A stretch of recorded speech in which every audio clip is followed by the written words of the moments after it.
perjudicando, ¿no? A todos, porque lo que usted tiene que aportar no lo está aportando. Si sabes cuál es tu don, pero no lo estás utilizando, pues también estás obrando mal, porque saber cuál es el don que Dios me ha dado y no usarlo es, como dice la palabra, aquel que se le dio un talento y lo ocultó porque tenía miedo de terminar perdiéndolo. Entonces, la obligación de todo creyente es saber cuáles son sus dones, o al menos cuál es su don.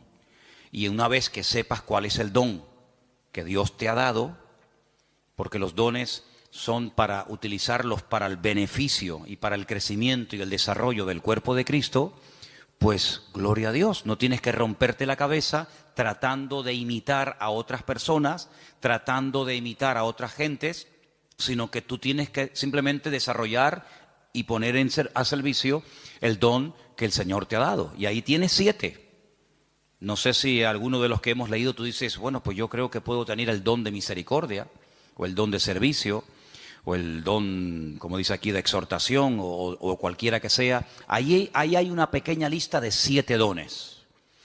Si estos fueran pocos, y si dices, bueno, yo con estos dones no me siento identificado, hay otra lista, ¿vale? Son las 2 únicas listas que hay en el Nuevo Testamento de dones, de regalos, de herramientas que Dios le da a los creyentes para que lógicamente los usen. Dice que cada uno ministre según el don que ha recibido de parte del Señor. La otra lista es muy fácil de aprender, porque también está en otro capítulo 12, pero en esta ocasión en Primera de Corintios. Entonces, la primera lista está en Romanos 12, donde hay 7 dones que ahí se nombran, y la segunda lista está en el capítulo 12 de Primera de Corintios.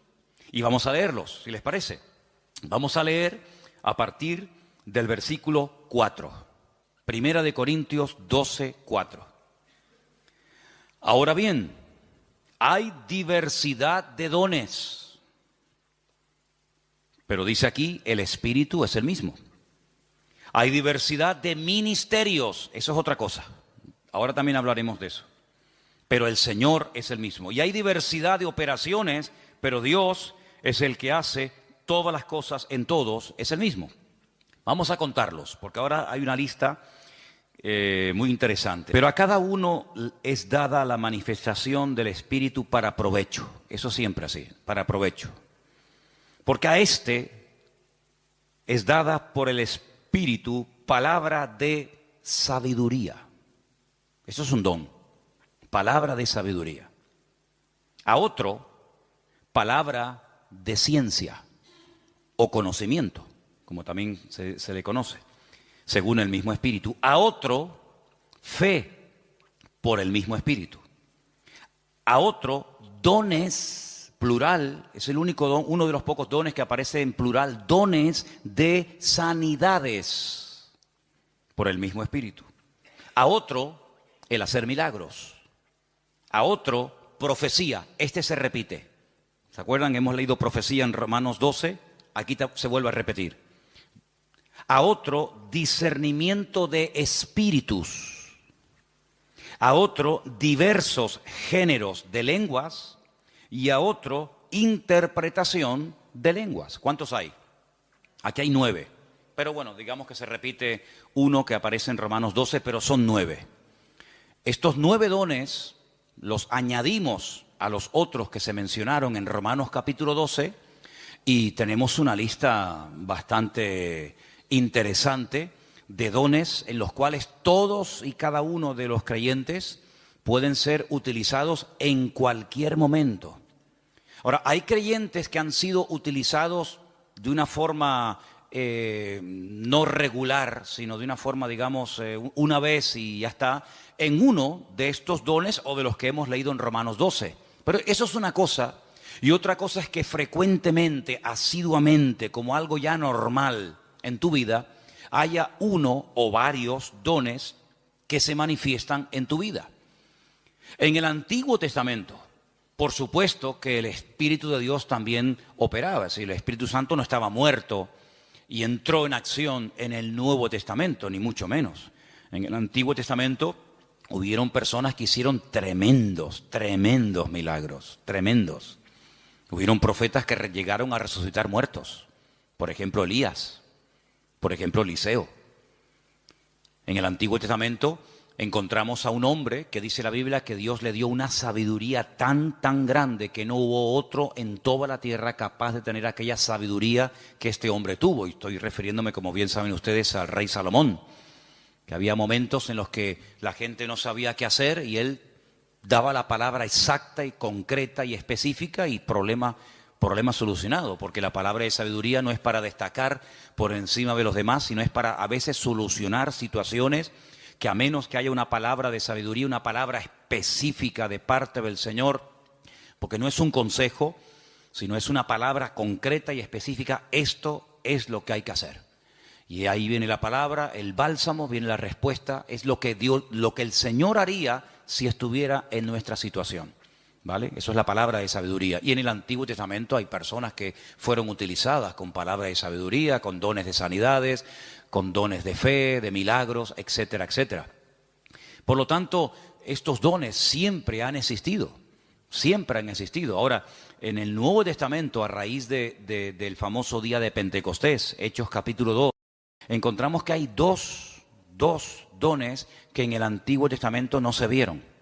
Eso no significa de que no existieran, sino que simplemente no era el momento. Todo en la vida tiene un momento.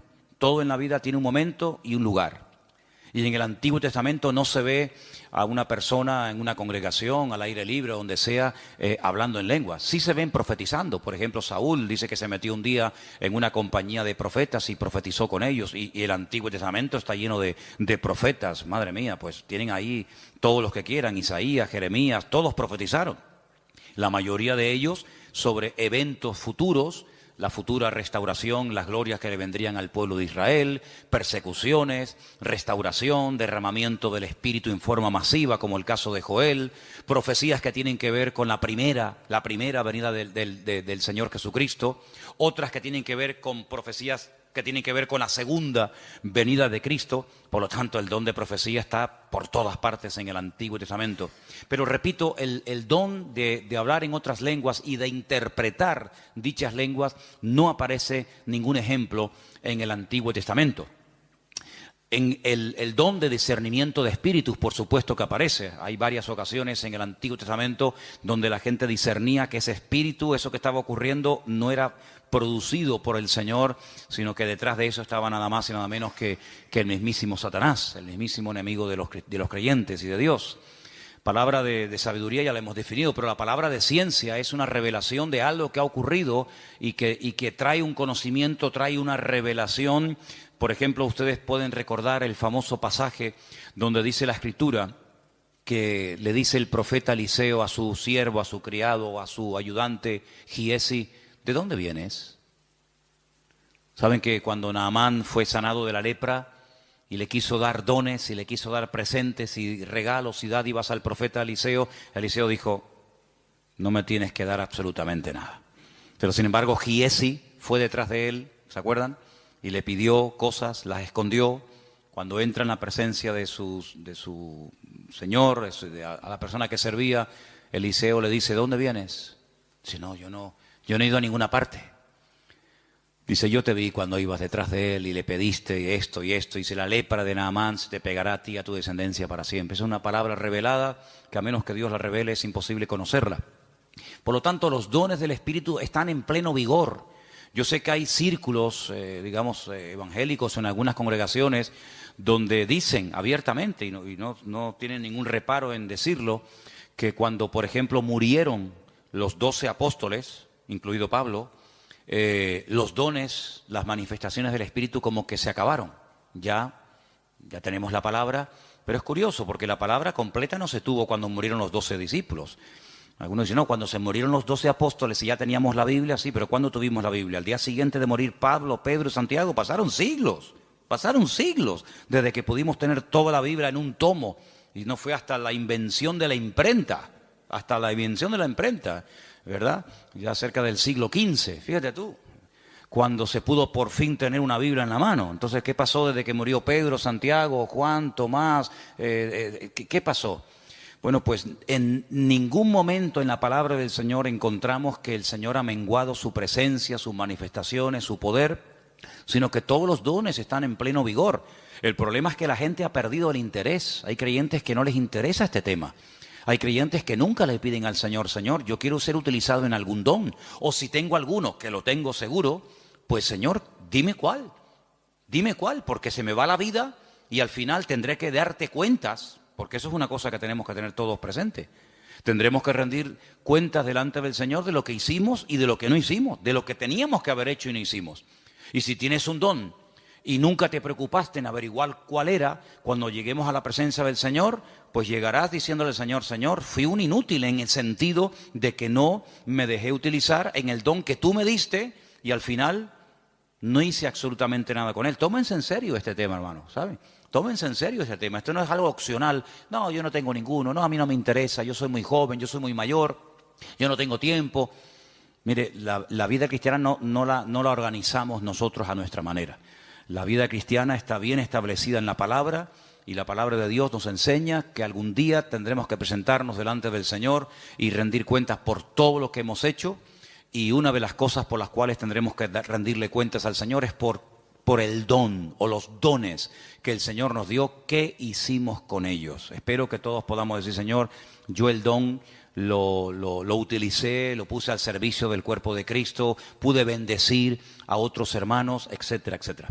Así que quédense con estos dos capítulos, Romanos 12 y el otro era 1 Corintios 12. Son los dos únicos capítulos que aparecen en el Nuevo Testamento, donde aparecen las listas, 7 por un lado, 9 por otro. Hay dones que son de expresión, hay dones que para poder utilizarlos tienes que abrir la boca. Don de lenguas, pues si no abres la boca, ya me contarás a mí cómo vas a ser utilizado en ese don. Don de interpretación de lengua, don de profecía. Pues hay dones que no hace falta que digas nada para ser usado en él. Hay dones que no tienes que decir nada, pero hay otros dones que sí tienen que utilizarse, las palabras, ¿verdad?, para poder ser utilizado y para poder fluir en ese don. Todos los dones, por supuesto, podemos ver cantidad de porciones en el Nuevo Testamento, en el Antiguo Testamento, de cómo obraban, cómo operaban, cómo se manifestaba cada uno de ellos. Pero luego hay algo que no tiene nada que ver con el don o con los dones del Espíritu Santo. Y es lo que leímos el otro día en Gálatas, capítulo 5, ¿se acuerdan? Y es lo que la Biblia llama el fruto, que no tiene, repito, nada que ver con los dones. La iglesia de Corinto, ¿se acuerdan ustedes? La iglesia de Corinto tenía todos los dones. Primera de Corintios, capítulo 1, dice, nada os falta en ningún don. Si pudiéramos entrar y ver esa iglesia, allí en esa iglesia se hablaban lenguas, se interpretaba, se profetizaba. En esa iglesia estaban todos los dones en plena operación. Pero también, por otra parte, tenemos que decir que así como Pablo los alaba en el capítulo 1, porque nada les faltaba, ningún don, en el capítulo 3, a los mismos hermanos, a la misma congregación, les llama carnales, niños en Cristo, gente inmadura, porque había problemas de celos, de envidias, de divisiones entre los hermanos. Y algunos se pueden preguntar, ¿y una persona con dones del Espíritu Santo, utilizado por el Señor, puede tener problemas de celos, de envidias, de falta de amor, falta de perdón? Bueno, no debería ser, ¿verdad? No debería ser. Pero el don es perfecto. Lo que no es perfecto es el instrumento que utiliza el Señor para que el don fluya. ¿Se da cuenta? Entonces, el martillo es perfecto. El martillo está diseñado de tal manera que clava todo lo que... Ahora, si algún día te pegas un martillazo en la mano, no te enfades con el martillo. El problema fue que apuntaste mal. Entonces el problema no está en el martillo. El problema está en una mala utilización del martillo. Apuntaste en una dirección y te salió en otra. Entonces puede ser que una persona sea utilizada en un momento determinado por el Señor en un área y a continuación tener una manifestación nada correcta por parte de su carácter y echar a perder la bendición de Dios en su vida. Y voy a poner algunos ejemplos muy fáciles de entender. Ustedes se acuerdan cuando Moisés, ¿quién no conoce a Moisés? Moisés se va a lo alto del monte Sinaí en una primera ocasión y se pega 40 días en ayuno y en oración delante de la presencia del Señor. ¿Se acuerdan, sí o no? Allí recibe las tablas de los 10 mandamientos, la ley, y el hombre viene con la cara brillándole de haber estado 40 días en ayuno y en oración, en plena comunión con el Señor. El hombre viene empapado, el hombre viene lleno del Señor, y cuando está llegando cerca del campamento se encuentra al pueblo desenfrenado, un desorden total, haciendo un culto terrible a un becerro de oro que habían levantado en el desierto porque decían: Moisés seguramente habrá muerto, ya lleva 40 días sin aparecer, sabe Dios dónde estará este hombre. Y cuando Moisés ve aquello, dice que coge las tablas de los 10 mandamientos. ¿Y qué pasó? Dice que las tiró al suelo, las rompió, se enfadó de una forma tremenda. Entonces vemos a un hombre en la presencia del Señor brillándole el rostro, pero al mismo tiempo en un ataque digamos, de ira que llegó a romper incluso la obra de Dios, porque lo que llevaba en su mano no se lo había inventado él, era la obra de Dios. Dios le dijo: toma, esto está escrito con el poder de mi palabra, y al final tiene otra vez que volver a subir a la misma montaña, otros 40 días de ayuno y de oración para que el Señor le vuelva a dar lo que ya un día le dio, pero tú lo rompiste. Yo te lo di, pero tú lo rompiste. Entonces hay personas que el Señor les da dones genuinos, el don es genuino, no dudamos del don. Pablo dice: nada falta en ningún don. Pero por otra parte también vemos que las personas en un momento determinado, por falta de madurez y por falta de crecimiento y desarrollo espiritual, pueden llegar a causar un mal testimonio, a pesar de que pueden ser en un momento determinado usados por el Señor. Salomón tenía una palabra de sabiduría tremenda en su vida, pero luego después resulta que hacía cosas en su vida que uno dice: pero ¿cómo un hombre tan sabio y tan utilizado por el Señor sea capaz de subvencionar todos estos cultos paganos y de idolatría, llenando todo el país de idolatría? Un hombre tan sabio, un hombre que ha recibido tanta bendición de Dios, ¿cómo es posible que después construya un templo al dios Moloc o al dios Baal? Bueno, son a veces esas contradicciones que no deberían de existir, pero seamos realistas, ocurren, lamentablemente, ¿no?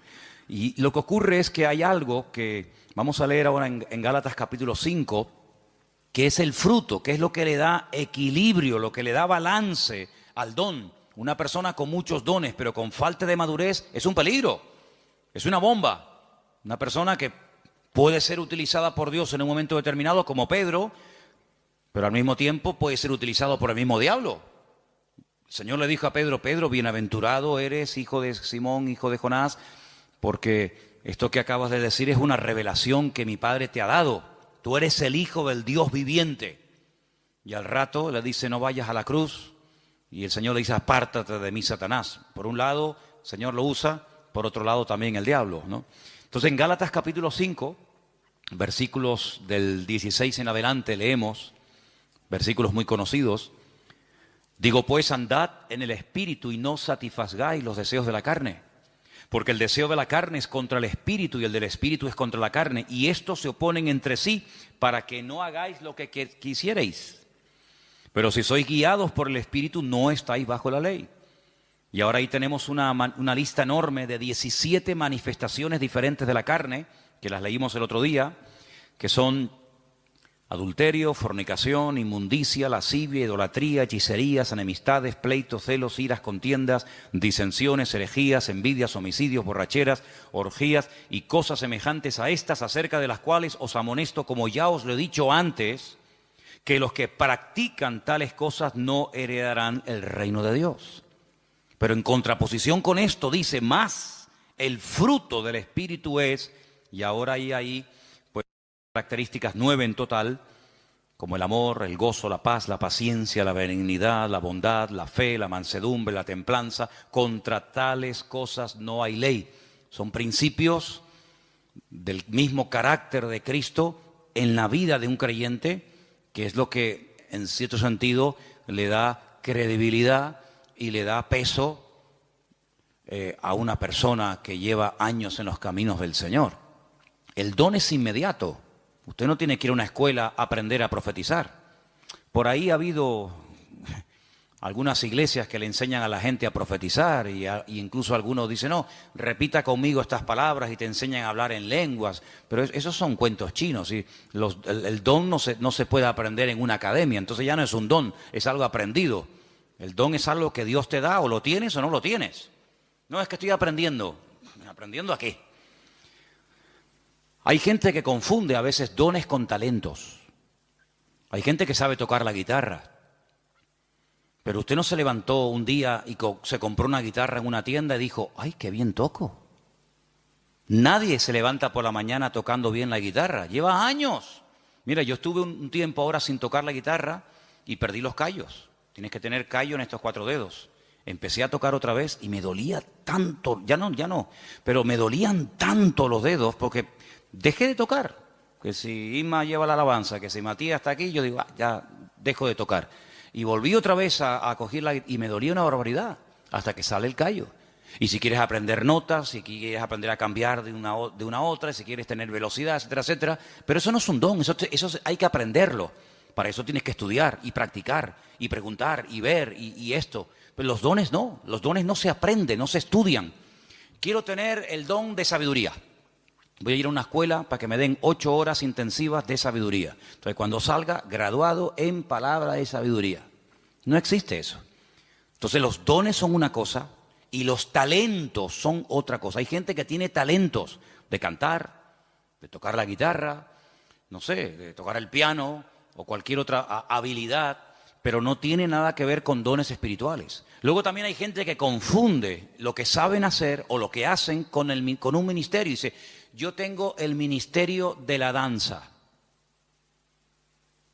¿Y eso dónde está en la Biblia? Yo tengo el ministerio de cantar. Entonces confunden dones, confunden talentos, confunden habilidades. Y vamos a ver en la última lista que quería compartir con ustedes. Ahora vamos a hacer un repaso.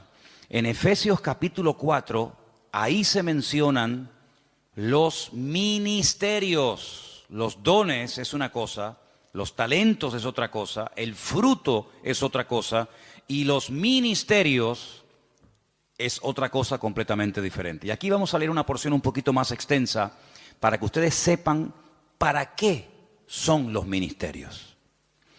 Estamos en Efesios capítulo 4. Efesios capítulo 4.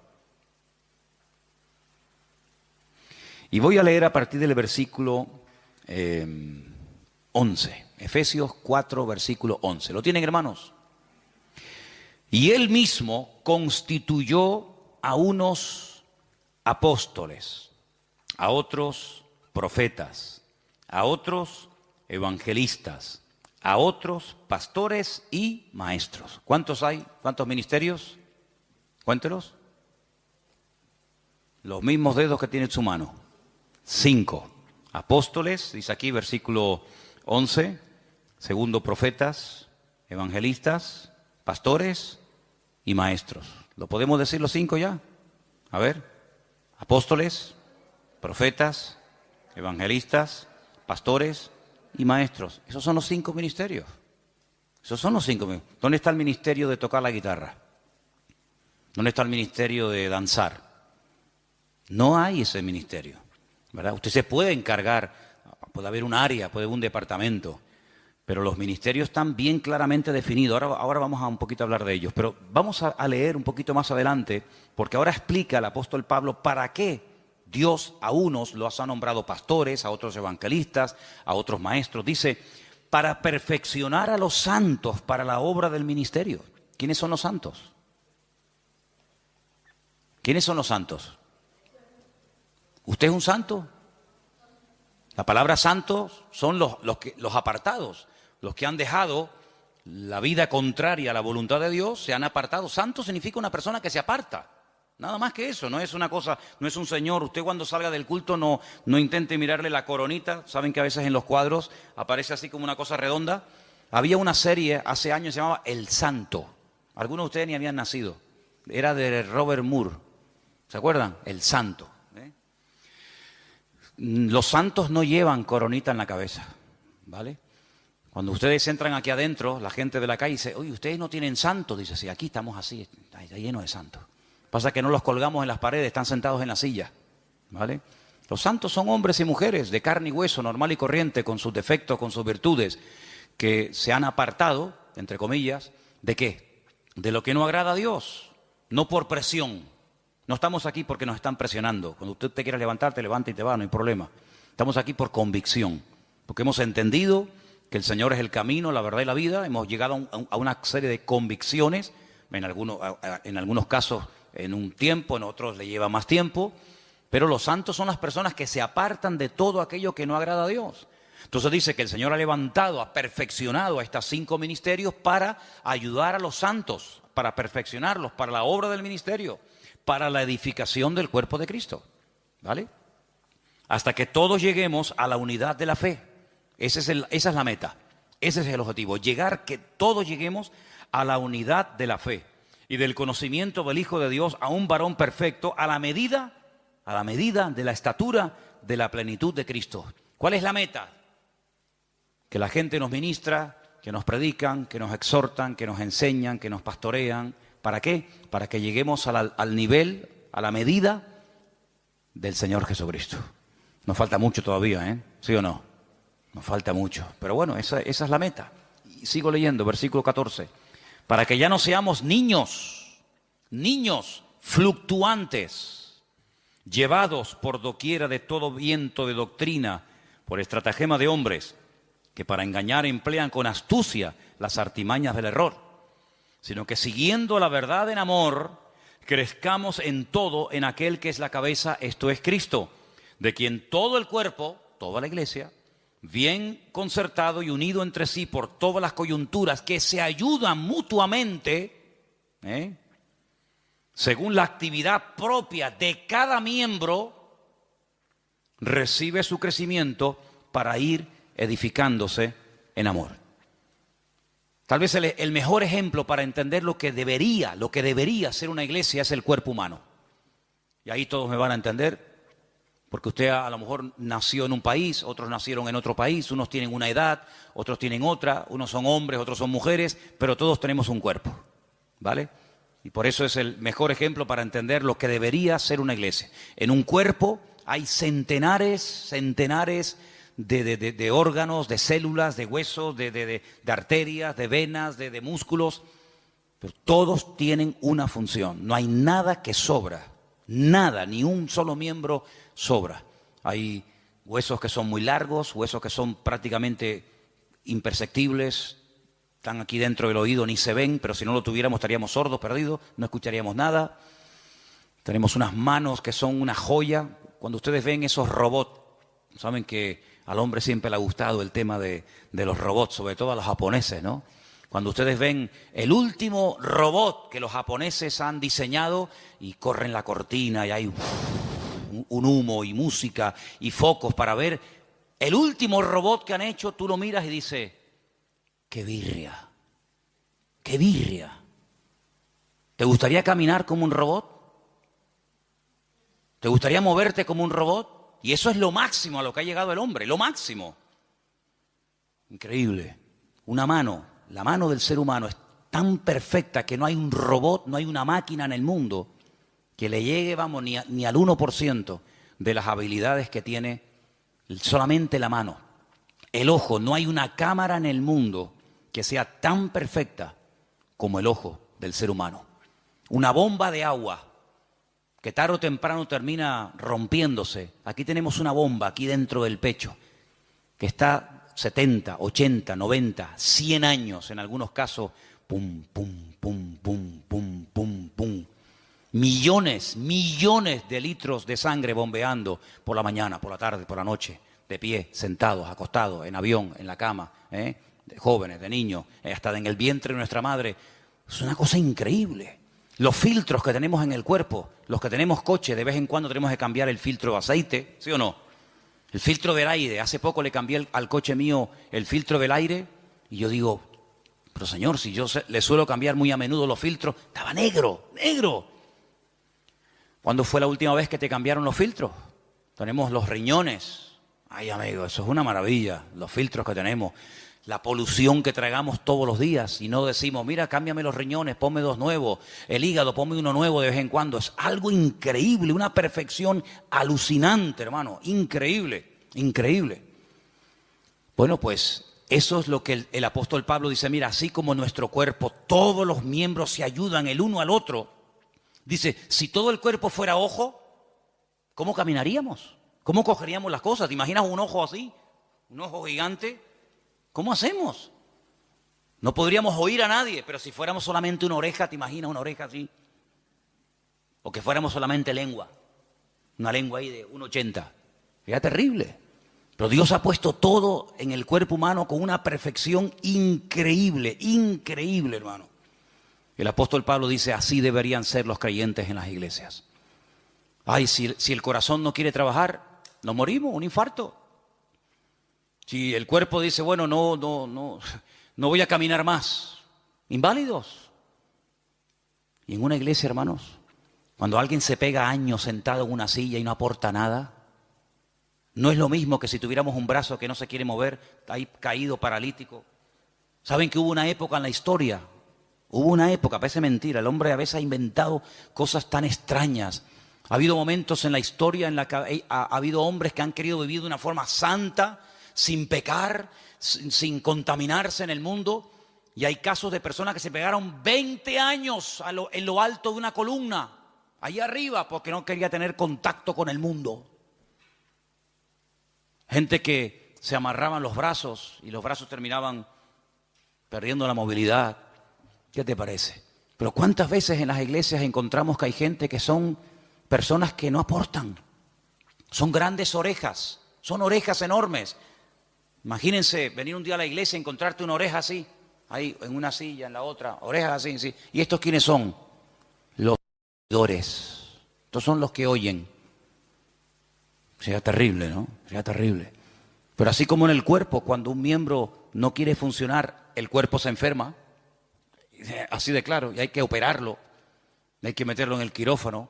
En una iglesia, cuando un miembro no desarrolla sus dones, sino oye, y oye, y oye, y venga a oír, y venga a oír, y venga a oír, y venga a oír, y el hermano se murió oyendo sermones.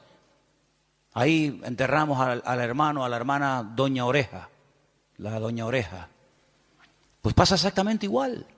Entonces deberíamos tener esa mentalidad de decir, Señor, así como en el cuerpo los miembros tienen que funcionar, mis manos tienen que funcionar, mi mente, mis ojos, mis oídos, mis riñones, mis pulmones, mis pies, mi oreja, todo tiene que funcionar a la perfección cuando yo quiero hacer uso de ellos.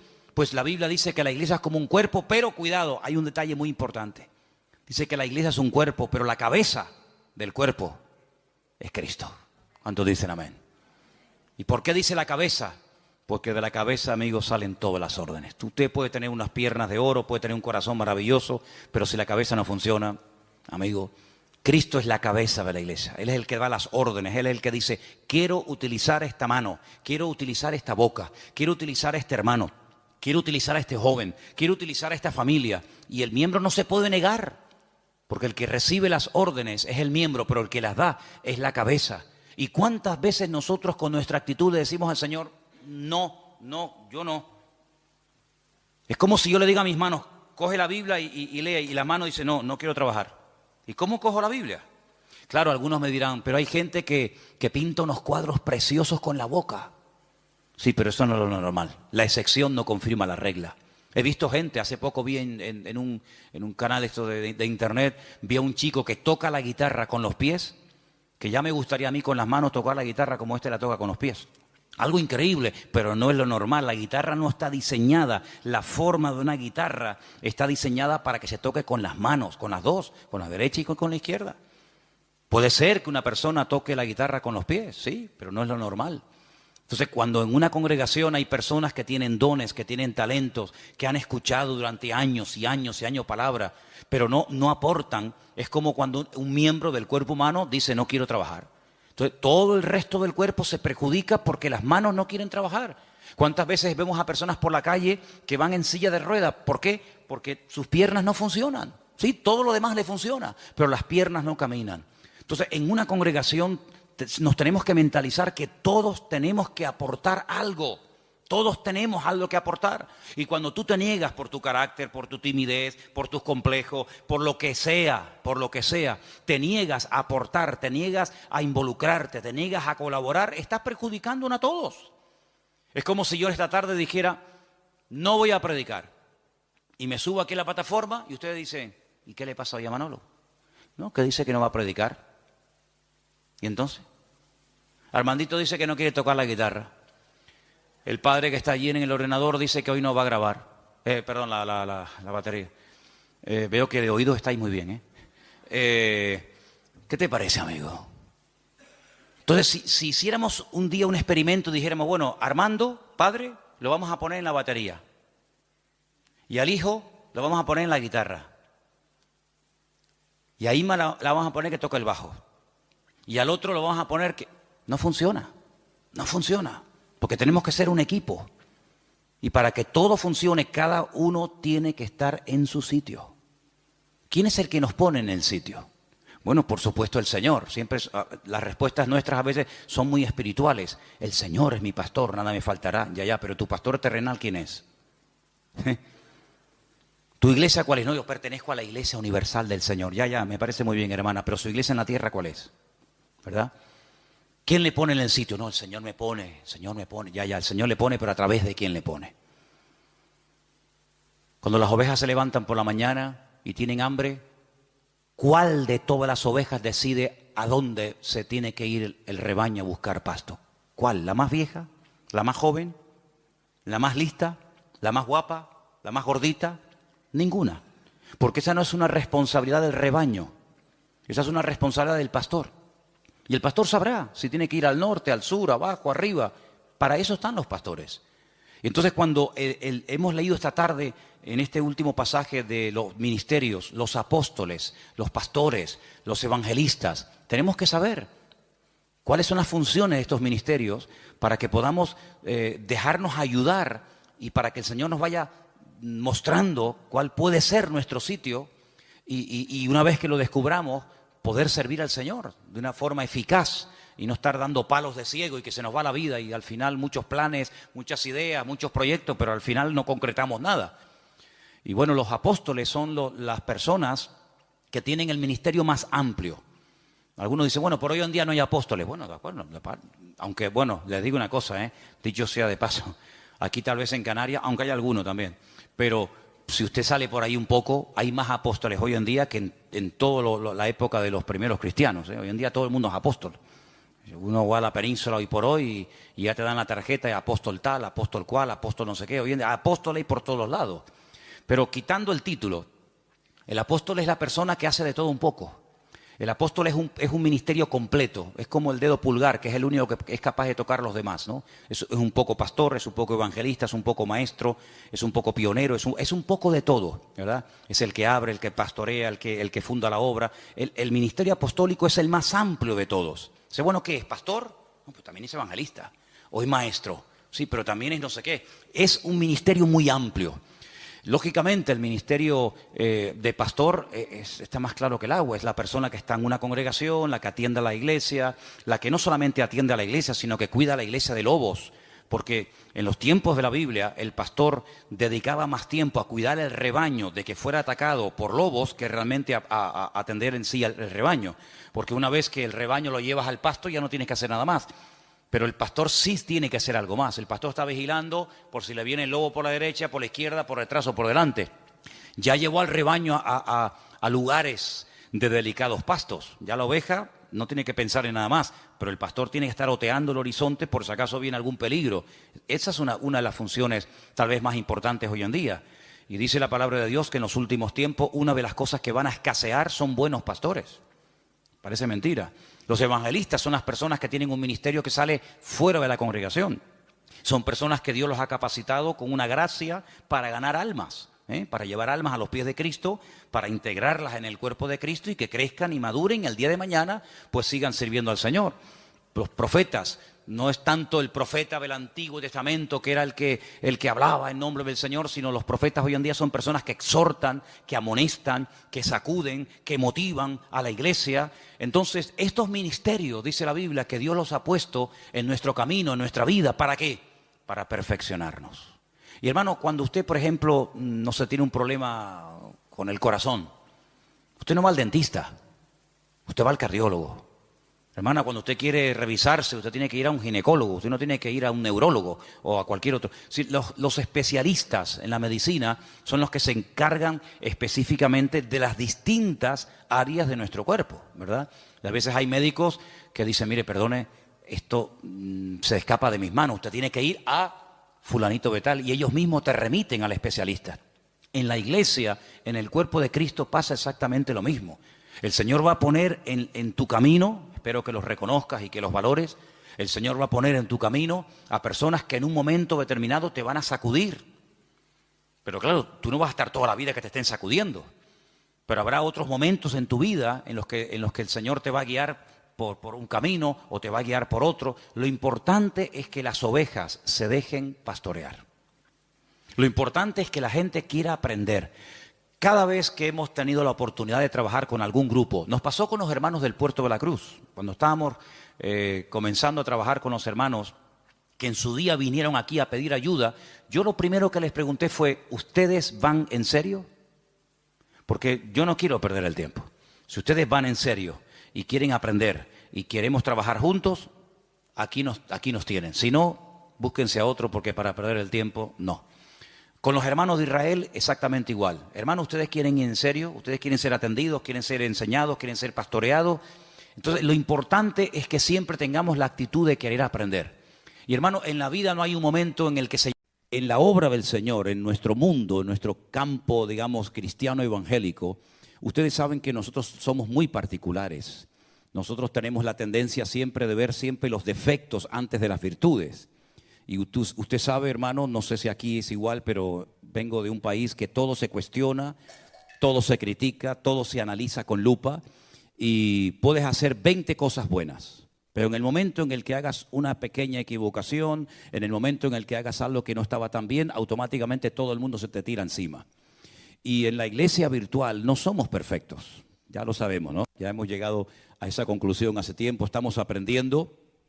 Pero el Señor nos da cada día de su gracia y de su sabiduría para que todo esto siga funcionando y para que todo esto siga adelante. Y damos gracias al Señor porque la salud espiritual de la iglesia virtual, de nuestro ministerio, gracias al Señor, está muy bien. Podemos mejorar. Claro que podemos mejorar y se pueden hacer más cosas, por supuesto que sí. Pero estamos aprendiendo, yo estoy aprendiendo. Créame, yo llevo 41 años ininterrumpidos sirviendo al Señor a tiempo completo. Pero ha sido desde hace 3 años aproximadamente, el tiempo de la pandemia, cuando he comenzado a aprender más cosas que en toda mi vida. Y he aprendido a veces de errores, porque nadie me enseñó cómo se organiza todo esto de una iglesia virtual, con obreros que no conocemos de nada, que le damos un voto de confianza para que puedan atender iglesias a la distancia, sin estar uno, digamos, de una forma presencial. Pero damos gracias al Señor que Dios nos ha guardado. Prueba de ello es que esta obra ya ha cumplido 1 año, ¿verdad? Y bueno, seguro que algunas personas habrán dicho, bueno, se podía haber hecho esto, se podía haber hecho lo otro, gente que a lo mejor se ha sentido, digamos, ofendida, pero lo importante es que captemos lo que el Señor quiere para estos tiempos. Yo tengo una carga, un cierto, digamos, temor en mi corazón, y es que creo que muchos creyentes todavía no han aprendido la lección de lo que el Señor nos comenzó a enseñar hace 3 años cuando nos confinaron y nos metieron dentro de nuestros hogares durante mucho tiempo. El mundo ha vuelto otra vez igual, sigue la gente provocando a Dios, los gobiernos, los políticos siguen provocando a Dios. Parece como que no hemos aprendido nada. Cuando sucedieron las tragedias de las Torres Gemelas, dice que se llenaron un montón de iglesias, de gente orando, pidiendo perdón, buscando al Señor, y luego volvieron otra vez a lo mismo. En los días de la pandemia, en los días del confinamiento, exactamente igual. La gente comenzó a buscar a Dios, a leer la Biblia, había un temor que va a pasar en el mundo, se van a ver un montón de muertos, etcétera. Y había un cierto respeto, parece como que todo eso se ha ido diluyendo en muchas vidas. Y entonces ¿saben lo que va a ocurrir? Que van a tener que seguir viniendo cosas peores. Y van a venir cosas peores. Y la iglesia va a ser sacudida de una forma tremenda.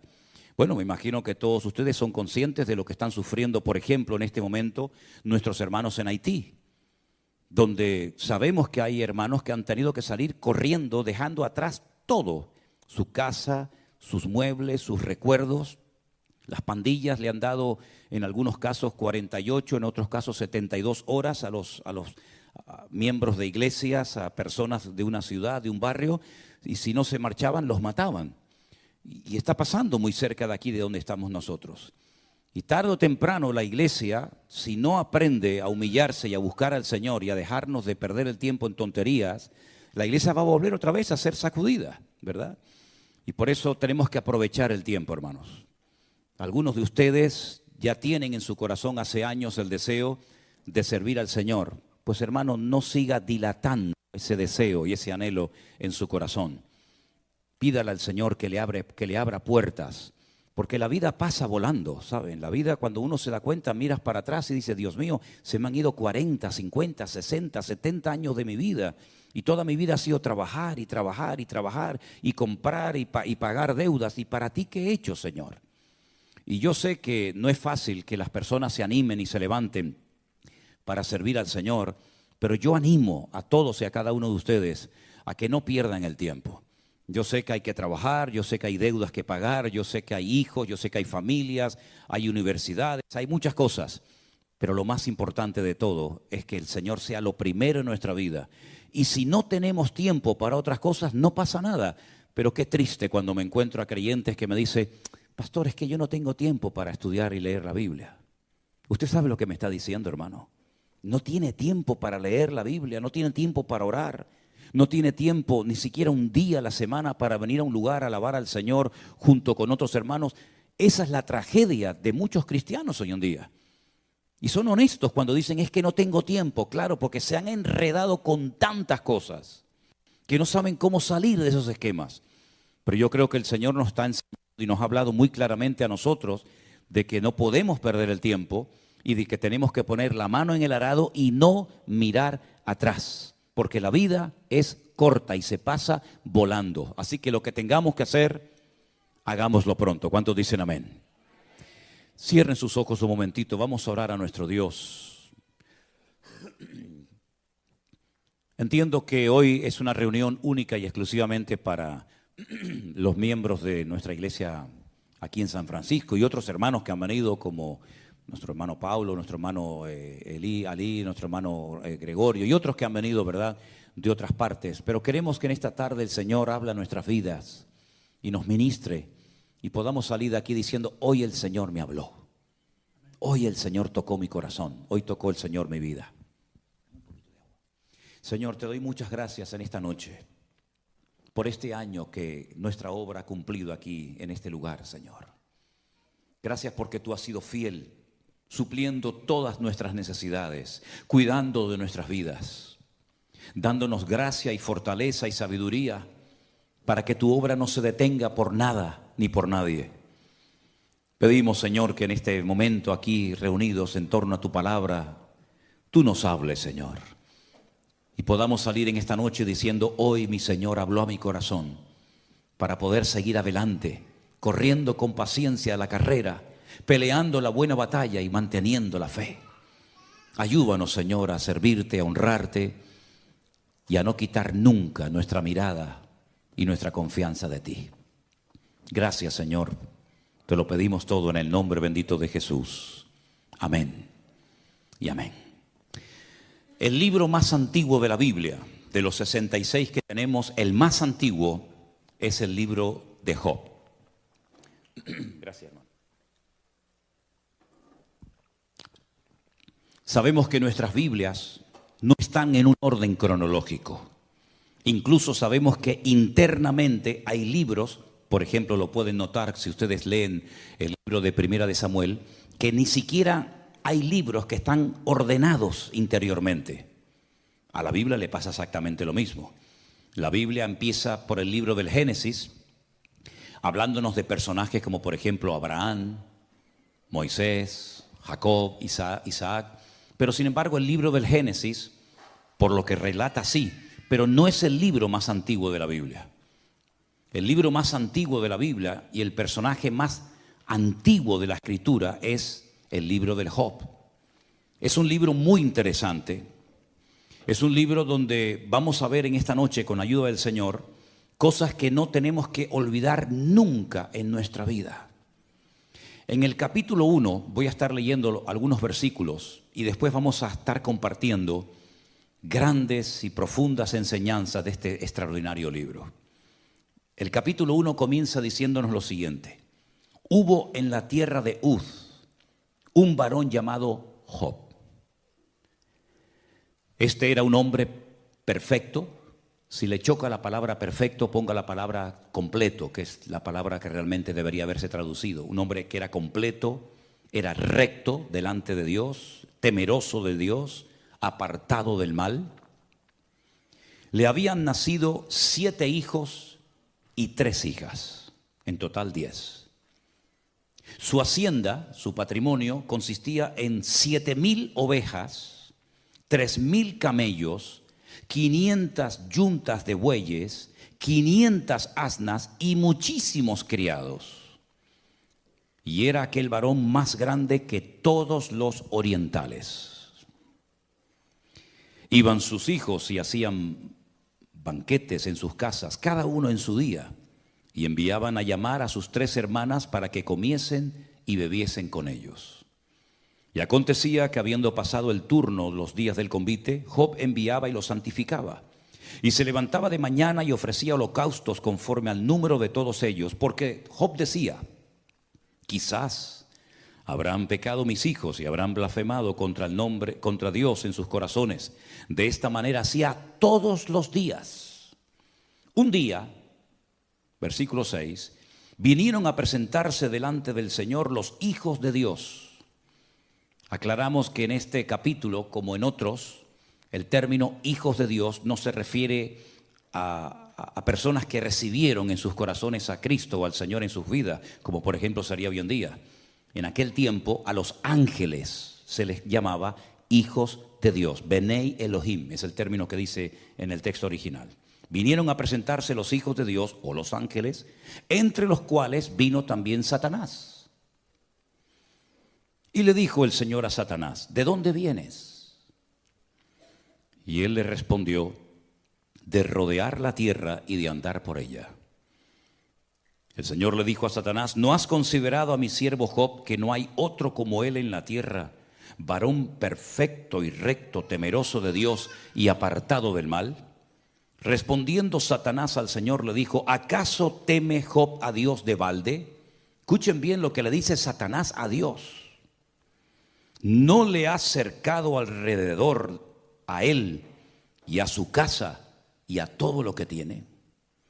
Al trabajo de sus manos has dado bendición, por tanto sus bienes han aumentado sobre la tierra. Pero extiende ahora tu mano y toca todo lo que tiene, y verás si no blasfema contra ti en tu misma presencia. El Señor le dijo a Satanás: he aquí, todo lo que tiene está en tu mano, solamente no pongas tu mano sobre él. Y salió Satanás de delante de la presencia de Dios. ¿Cuántos dicen amén? Es un libro que contiene algunos misterios, ¿no? Cómo Satanás, a pesar de que ya había sido expulsado de la presencia, del entorno de la presencia del Señor, todavía tenía acceso a hablar con Dios en momentos puntuales. Satanás es un ser que no tiene la capacidad de estar en todas partes al mismo tiempo. Solamente Dios puede estar en todas partes al mismo tiempo. Y ese atributo se conoce como omnipresencia. Satanás no puede estar aquí y en Europa al mismo tiempo. No puede estar aquí y en África al mismo tiempo. Solamente puede estar en un solo lugar, porque no es un ser omnipresente. Tampoco puede hacer todo lo que quiera, porque el único que tiene todo el poder y no conoce ningún tipo de limitaciones, ni de tiempo, ni de espacio, ni de ninguna otra índole, es nuestro Dios. Por eso otro atributo típico de Dios es la omnipotencia.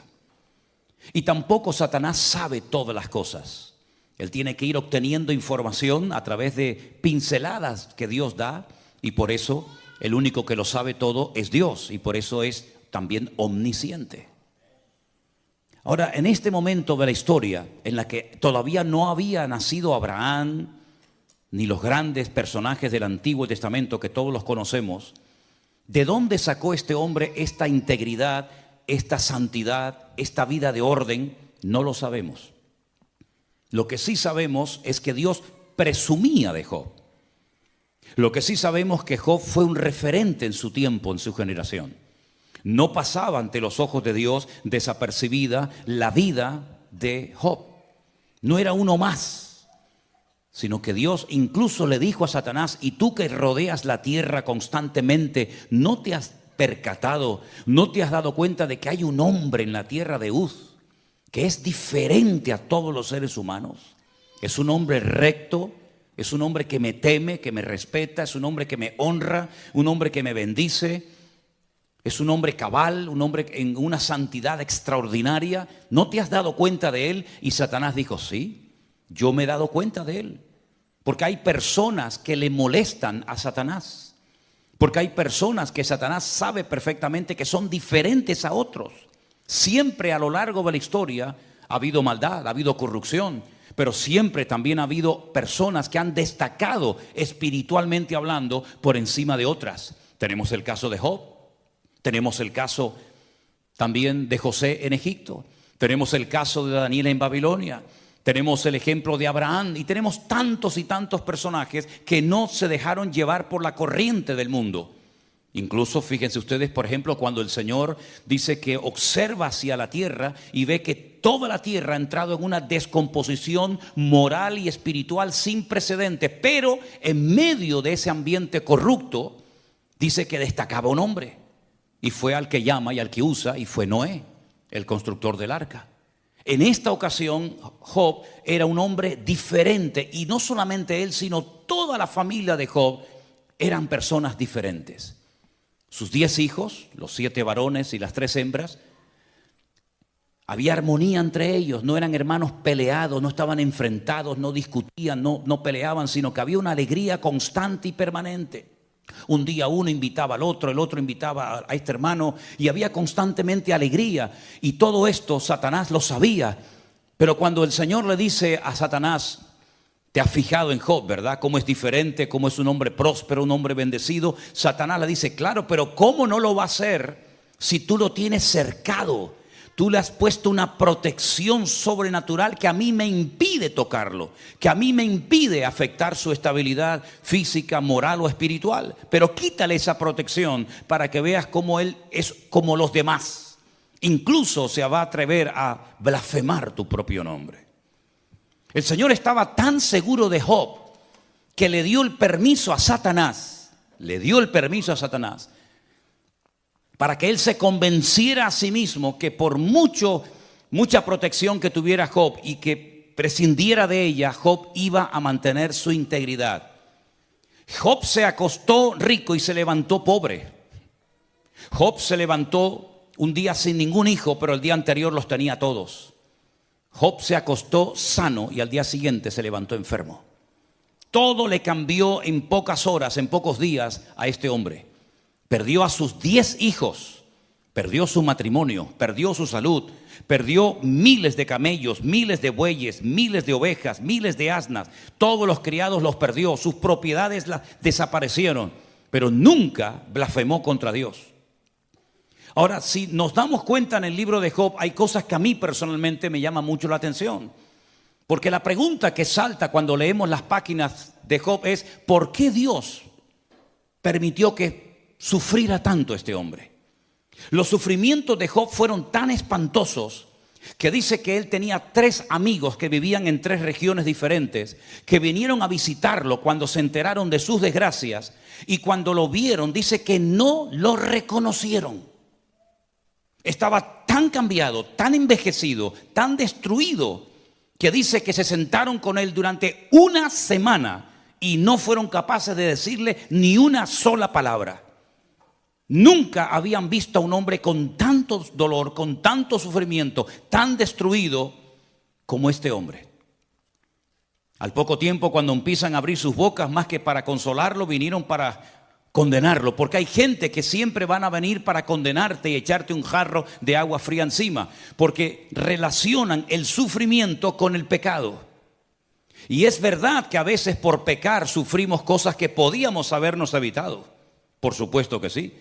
Es cierto que el pecado abre la puerta a muchas desgracias que se podían haber evitado si hubiéramos mantenido el orden y nuestra comunión y relación con el Señor. Pero en el caso de Job no es así. Esa regla aquí se rompe. Job ni siquiera está siendo probado por Dios, porque Dios sabía perfectamente con qué tipo de persona estaba tratando. Job no le pide, o el Señor no le pide permiso a Job para experimentar todos esos sufrimientos, sino que en el libro de Job podemos ver desde prácticamente el primer capítulo hasta el último la realidad del mundo espiritual. El mundo espiritual es tan real como el mundo natural, la dimensión en la que nosotros nos movemos hoy en día. Lo que pasa es que ese mundo espiritual, porque Dios lo ha hecho así, no nos permite verlo. Al contrario, sí, los demonios nos ven a nosotros, Satanás nos ve a nosotros, los ángeles nos ven a nosotros, pero ni siquiera nosotros podemos ver a Dios. Pero sabemos que está y sabemos que existe.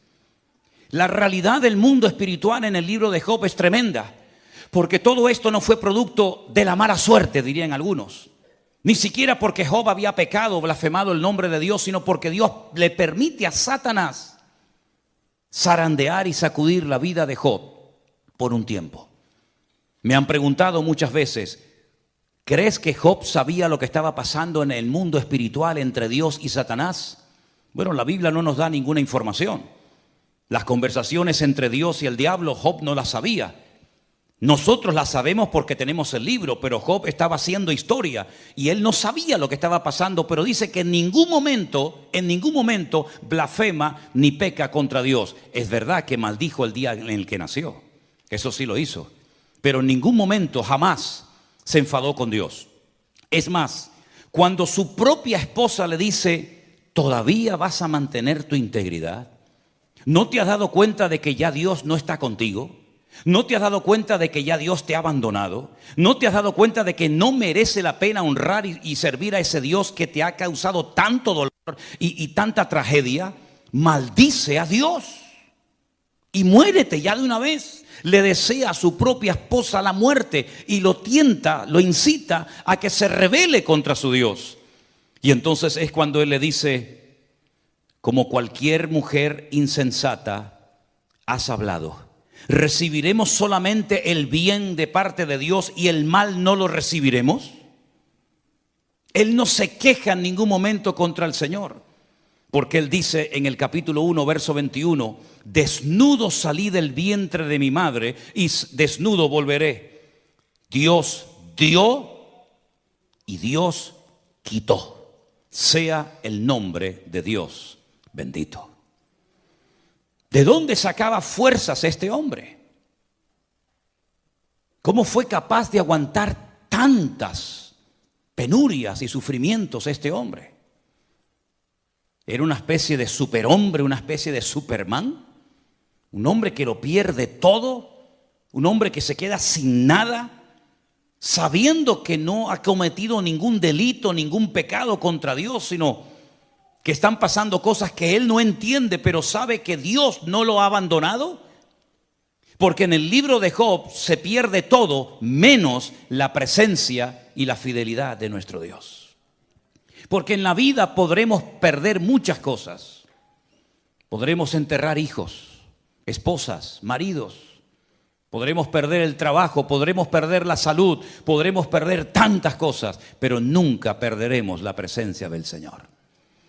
Porque el Señor dijo, he aquí yo estoy con vosotros todos los días hasta el fin del mundo. Es verdad que la vida de Job fue una vida extraordinaria, una vida maravillosa. A cualquiera de nosotros nos gustaría tener, aunque fuera el 10% de toda la bendición que Job tuvo antes de caer en esta penuria, en este calvario. Pero queridos hermanos, Job sabía perfectamente que Dios tenía todo el derecho de probarlo y de permitir cosas que ninguna mente humana jamás sería capaz de entender y de explicar teológicamente lo que aquí está pasando. Pero este hombre sabía perfectamente que todo estaba bajo el control de Dios. Y lo que me llama la atención es que él nunca leyó la Biblia. Ni una sola letra de la Biblia se había escrito en la época de Job. Nunca leyó la Biblia. No tuvo ni un capítulo de la Biblia, ni un salmo, nada. Nunca tuvo un pastor. Nunca fue a ningún culto. No existían las iglesias, no existía. el pueblo de Israel. No había la ley de Moisés, no estaban los sacerdotes, pero tenía una comunión con Dios tan espectacular que él sabía lo que se podía hacer y lo que nunca se debía de hacer. Job sabía perfectamente que Dios iba a estar con él en medio de aquellos sufrimientos terribles. Fíjense hasta qué punto el libro de Job es tremendo cuando tú ves a un hombre bendecido, un hombre prosperado, un hombre íntegro, un hombre temeroso de Dios, y lo ves de repente tan mal que algunos rabinos judíos en Israel dicen que el libro de Job no es la vida de un hombre, sino es una metáfora donde se emplea el nombre Job y Job, ¿no? Pero realmente lo que el libro está describiendo son los sufrimientos por los que pasaría el pueblo de Israel a lo largo de la historia de la humanidad, porque no aceptan, no se les mete en la cabeza que un hombre íntegro y un hombre santo y un hombre como Job fuera capaz de sufrir semejantes calamidades. Pero Dios tiene el derecho o no de hacer en nuestra vida lo que Él quiera, hermano. ¿Puede llevarnos el Señor a lugares donde no queremos ir? Por supuesto que sí. Todos y cada uno de nosotros tenemos que partir de la base de que nuestra vida está en las manos del Señor. Y Él puede permitir en momentos puntuales de la vida situaciones con las cuales tal vez no estamos de acuerdo, que nos hacen llorar, que nos hacen sufrir, no porque hayamos cometido un pecado, sino porque Dios simplemente ha decidido hacernos pasar por esa experiencia, pero que siempre de ella saldremos fortalecidos en el nombre del Señor. Job llegó a decir un día esa famosa frase que tantas veces la hemos dicho: aunque mi Dios me mate, lo seguiré adorando, porque yo sé que mi Redentor está vivo. Es increíble. Aunque tú me mates y nunca más me vuelvas a prosperar, ni a bendecir, ni a levantar, aunque he perdido a mis hijos, he perdido mi matrimonio, he perdido mi patrimonio, he perdido mi salud, aunque tú me termines matando, yo no voy a dejar de adorarte, porque yo sé quién eres tú, mi Señor. Y yo no te sigo por lo que tú me das, sino yo te sigo por lo que tú eres. Y aunque nunca más me vuelvas a levantar y a bendecir mi vida, yo te seguiré adorando. Pero aún hay expresiones más profundas. Él llegó a decir: y aunque mi carne se deshaga y se rompa toda mi vida, yo sé que con mis ojos veré a mi Señor. Y él hace una referencia a la resurrección. Y repito, él nunca había leído la Biblia. Él no sabía nada de teología, pero él sabía que algún día, cuando él muriera, se iba a presentar delante de la presencia del juez justo de toda la tierra, y el Señor lo recompensaría, y todos aquellos sufrimientos pasarían a la historia, y él tendría un cuerpo glorificado y una vida nueva en el Señor. Y es que la comunión con el Señor es algo tan importante y tan fundamental, que es lo que le va a dar estabilidad a nuestras vidas. Usted puede leer mucho la Biblia y conocer muchos textos de la Biblia, pero si no los aplica, si no los interioriza y los lleva a la práctica, de nada le va a servir ese conocimiento. Usted puede cantar de maravilla, usted puede echar fuera demonios, usted puede tener todos los dones del Espíritu Santo que quiera, usted puede sorprender a las multitudes, pero si usted no tiene comunión con el Señor, usted no tiene nada. Es más, el Señor Jesucristo dijo que en aquel día, hablando del juicio en los últimos tiempos, muchos se presentarían delante de él, presentando sus grandes currículum, presentando sus grandes testimonios, diciendo: en tu nombre siempre yo hice maravillas, eché fuera demonios, levanté muertos, hice esto, profetizamos por aquí, predicamos por allá. Y el Señor dice: apartaos de mí, hacedores de maldad, porque nunca os conocí. En otras palabras, no es lo que hacemos lo que le sorprende o le toca el corazón al Señor, sino la actitud de nuestro corazón y el por qué lo hacemos. Eso es lo que agrada e impacta el corazón de Dios. Fíjense, por ejemplo, no me voy del tema, pero fíjense, por ejemplo, cuando aquel centurión, que no era ni judío, no era conocedor de la ley, cuando él sabe que el problema que tiene en el hogar, su religión, sus dioses, su autoridad militar no le sirven de nada. Y él tiene que recurrir a aquel carpintero de Galilea que no lo dejaban entrar a muchas sinagogas de Israel a predicar. Y amenazaban a la gente que si le seguían y se identificaban con él, serían también expulsados de las sinagogas. Él va al maestro y le dice: tengo un siervo gravemente atormentado y no soy digno de que entres bajo mi techo. ¿Cómo voy a llevar a mi casa al Hijo de Dios? Las cosas que habrá hecho en ese hogar. Yo no soy digno de que entres. Solamente lo que necesito es que des la palabra, que des la orden. Y simplemente dando la orden, yo sé que las cosas cambiarán. Porque yo soy un hombre de autoridad. Y él sabía lo que era moverse en el terreno de la autoridad. Yo le digo a un soldado: ven para acá, y no cuestiona la orden, él viene. O le digo: ven y coge esto y llévalo para allá, y lo hace. Pero la autoridad que yo tengo no me sirve en la dimensión en la que yo tengo un problema. Pero tú sí tienes esa autoridad. Solamente da la palabra, da la orden, y mi criado sanará. Y el Señor dijo: en todo Israel no he encontrado a nadie que tenga tanta fe como este hombre. A un centurión romano, no a un judío, sino a un gentil, lo alaba públicamente por la tremenda fe que tenía y por el concepto de autoridad tan claro. Y sin embargo, a un discípulo un día le dijo: hombre de poca fe, ¿por qué dudaste? Es la comunión y la relación con el Señor lo que a ti te va a mantener firme todos los días hasta que el Señor venga a buscarte. No es la Biblia que tienes allí en la estantería de tu casa, no son las canciones que has compuesto, no es lo que haces, sino cómo está tu corazón alineado con el Señor. Mire, grandes personajes de la Biblia, igual que Job, nunca leyeron la Biblia, nunca fueron a un culto, nunca se bautizaron, nunca hablaron en lenguas, nunca pagaron diezmos, nunca pagaron ofrenda. Sin embargo, ellos sabían en todo momento cómo comportarse y cómo marcar una diferencia. Miren, por ejemplo, a José. José, dice la Biblia, que cuando aquella mujer se le ofreció y le dijo: vamos a dormir juntos, vamos a pecar, él dijo: ¿cómo voy yo a pecar contra mi Dios? ¿Dónde lo había leído? ¿Quién le había enseñado a aquel muchacho de 17 años que un joven no se puede acostar con una mujer casada? ¿Cómo lo sabía? Si la Biblia aún no se había escrito, ni Moisés había escrito ninguno de los libros de la Biblia.